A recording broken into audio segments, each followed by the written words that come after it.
welcome to From the South. My name is Belén de los Santos. I'm from teleSUR Studios in Havana, Cuba. We begin with the news. Iran fired on Friday dozens of ballistic missiles towards the territory illegally occupied by Israel in response to Tel Aviv's onslaught against nuclear facilities of the Persian nation during the early hours of June 13th. According to the Islamic Revolutionary Guard Corps of Iran, the Persian nation has launched the Operation True Promise 3, aimed at giving what it describes as a destructive and precise response against dozens of targets of the Zionist regime. Iran's response follows a message from its supreme leader Ali Khamenei, who vowed to respond with force to the Israeli attacks early Friday morning.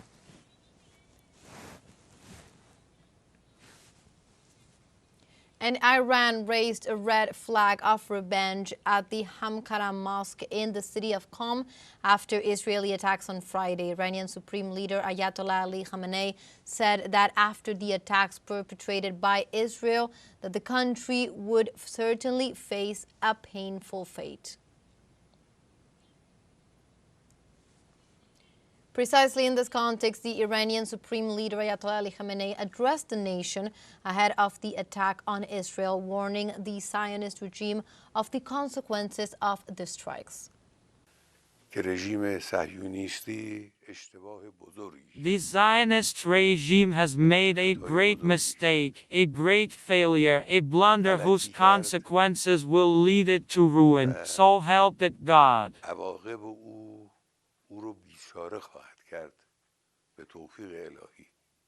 The Iranian people will not forgive the shed blood of their precious martyrs, nor will they overlook the violation of the country's airspace. In addition, the Iranian Supreme Leader stated to have the full support of the armed forces and the Iranian people to act with the severity the situation calls for. Our armed forces are prepared and have the backing of the country's leaders, as well as of all the people. Similar messages have been issued today from all the various political factions, as well as from all the various social sectors of the country. Everyone feels that we must act with force against the perfidious, infamous and terrorist Zionist entity. We must act with force, and, God willing, we will act with force and we will not spare them.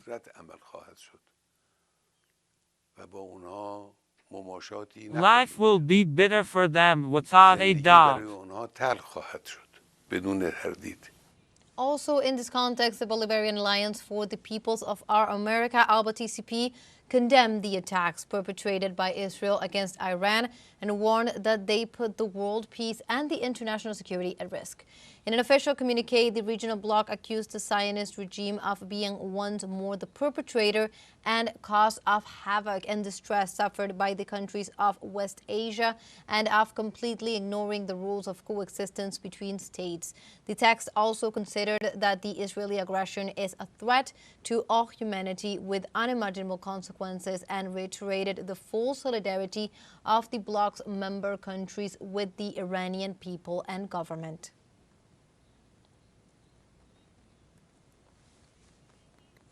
Cuba also condemned on Friday the Zionist attacks against Iran and blamed Tel Aviv and Washington for the consequences of an unjustified war against the Persian nation.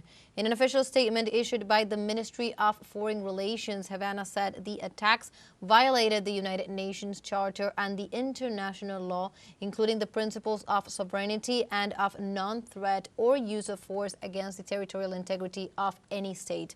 The text accuses the United States of supporting Israel with military, financial, logistics, and political aids, without which the Zionist state could not carry out its aggressive policies. The Caribbean island also reiterated its solidarity with the people and government of Iran and called the international community and the United Nations Security Council to end the aggression with the impunity of the Zionist regime.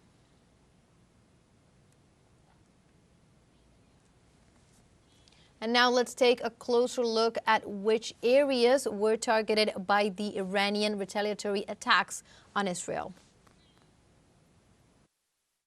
The missiles reached the city of Tel Aviv, the headquarters of the defense ministry of the Zionist regime, and several points in the city of Haifa. The Dimona nuclear power plant, the financial center of Tel Aviv, and the Ministry of Economy were also hit.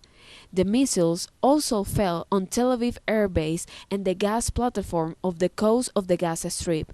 This action came after the Zionist regime carried out a series of attacks in the early hours of Friday against several Iranian regions, causing the death of high-ranking military officers and nuclear scientists.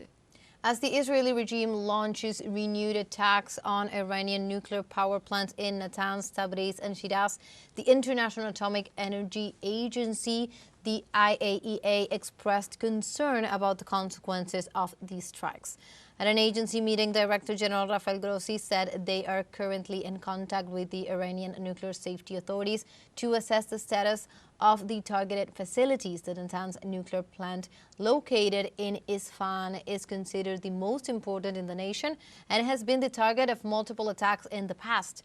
After the recent Israeli strikes, the Iranian Atomic Energy Organization unveiled that contamination has been detected inside the nuclear site, but not outside the complex. In this regard, the IAEA Director General stressed that nuclear facilities must never be attacked, regardless of the context or circumstances.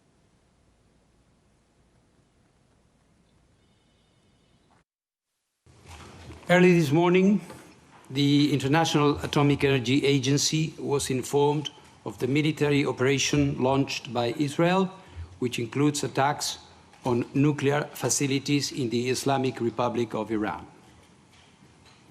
We are currently in contact with the Iranian nuclear safety authorities to ascertain the status of relevant nuclear facilities and to assess any wider impacts on nuclear safety and security. At present, the competent Iranian authorities have confirmed that the Natanz enrichment site has been impacted and that there are no elevated radiation levels. They have also reported that at present the Isfahan and Fordow sites have not been impacted. This development is deeply concerning.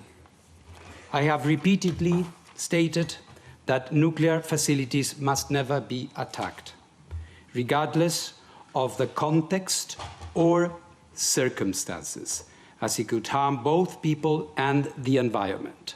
Such attacks have serious implications for nuclear safety, security and safeguards, as well as regional and international peace and security.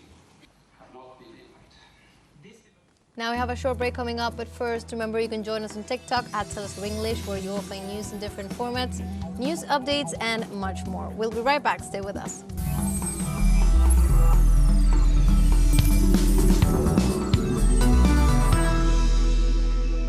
Welcome back to From the South. U.S. citizens have been rallying against the immigration policies of the Trump administration. More protests supporting the cause bursted out lately in several cities of the country. 7 days after the onset of demonstrations, President Trump ordered the deployment of over 4,000 National Guard troops in Los Angeles City in his attempt to repress protesters as the police could not stop them. Meanwhile, the California governor's office filed a case in federal court to demand commending again the National Guard, which had been suspended by the Court of Appeals. Even though the spread of troops to quell rally cities such as Austin, Dallas, Atlanta, Boston, New York, and Chicago have joined mobilizations in rejection of the repressive immigration model implemented by Washington. We stay in the United States as on Friday, Jennifer Vasquez addressed ahead of his court hearing the status of husband Kilmar Abrego, a Salvadoran migrant illegally deported who was returned to stand trial in the U.S. Kilmar was taken on March 12th, and it was not until yesterday that I was able to visit him for the first time. I'm grateful for everyone who has been fighting for this milestone and this fight to bring my husband back home with our children. In other topics, this Friday in the Vatican City, Pope Leo XIV will preside over the ordinary public consistory to establish the date for the canonization of 8 blessed, among them Venezuelans José Gregorio Hernández and Carmen Rendiles. The Supreme Pontiff summoned the cardinals present in Rome to participate in this meeting, in which the cause will be voted on. In addition to the 2 blessed from the Bolivarian nation, there are also Ignatius Chokrala Maloilan, an Armenian from Lebanon, Peter Torot from Papua New Guinea, Vicenza Maria Poloni from Italy, as well as Maria Troncati, and also Pier Giorgio Frasat and Bartolo Longo, also from Italy. The canonizations are expected to take place in mid-October. And like this, we have come to the end of this news brief. You can find these and many other stories on our website at telesurenglish.net. Also join us on social media. We are on Facebook, X, Instagram, Telegram, and TikTok as well. For TeleSUR English, my name is Belén de los Santos. Thank you for watching.